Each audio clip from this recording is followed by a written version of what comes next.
processes up by days.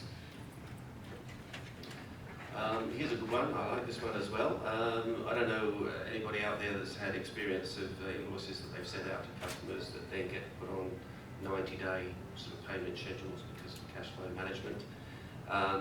Submission of electronic invoices certainly is the way that the jurisdictions want to go. Where you've got an invoice that reflects accurately the purchase order, therefore there are no issues. More and more jurisdictions are now saying, well, submit us an electronic invoice, you will get paid within terms. By implication, if you don't, then you won't. Now, the audit trail, for those that are interested in the flow of the transaction, that is to say, that if there's a purchase order that comes into your system via the Pacific Health Exchange, you then validate the data on the purchase order and send back what's called a purchase order response, which is basically an affirmation of the content of the purchase order. Now, once that's done, the buyer knows that you're ready to actually ship those goods.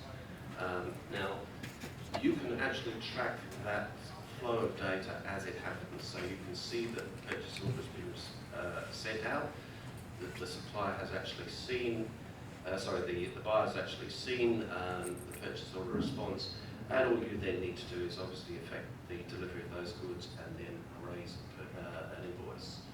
So it's a full audit trail from start to finish.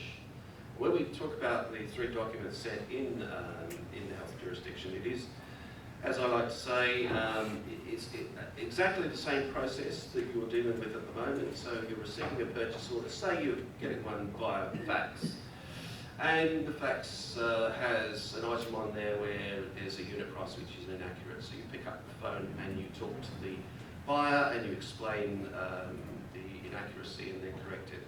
That would be what we now call a purchase order response. So you're basically affecting or changing the data to suit the actual goods that they're after. And the third part of the transaction is the invoice. So these are all existing processes, we're just automating those processes. So, what else have I got here? Purchase order accuracy, of course that goes back to, and I think Clayton's going to address this a bit later on with some of the other folk, in terms of the National Product Catalogue. I don't want to rain on their parade, but essentially there have been a lot of questions as to why the jurisdictions aren't, in some cases, using the NPC data.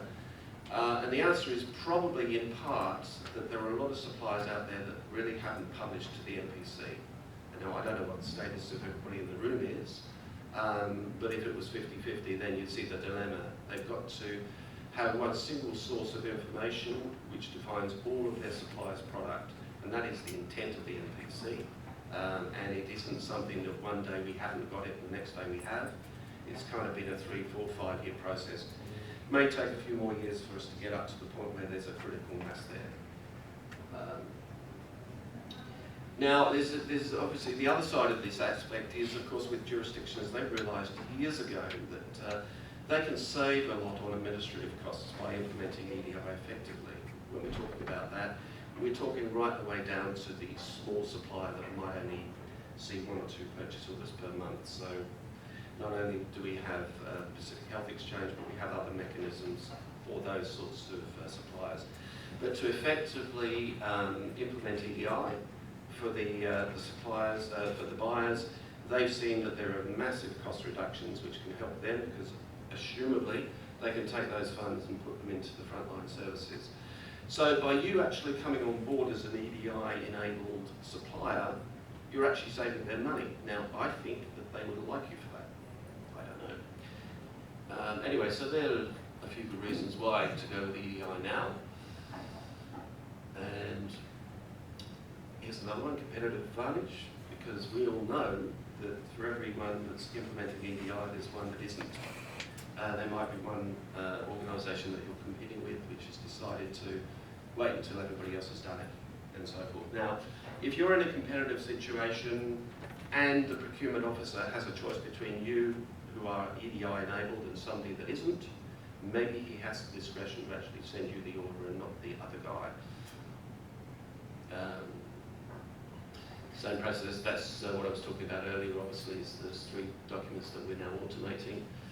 Faster processing, obviously we're talking about days in terms of receiving a fax, keying it in, or a PDF, whatever. keying it in, verifying it, calling the customer, correcting the data and so forth. This now, as people will explain a bit later on, is a very quick process. Depending on a few items, obviously, if there's no stock or there's split stock and so forth. But as a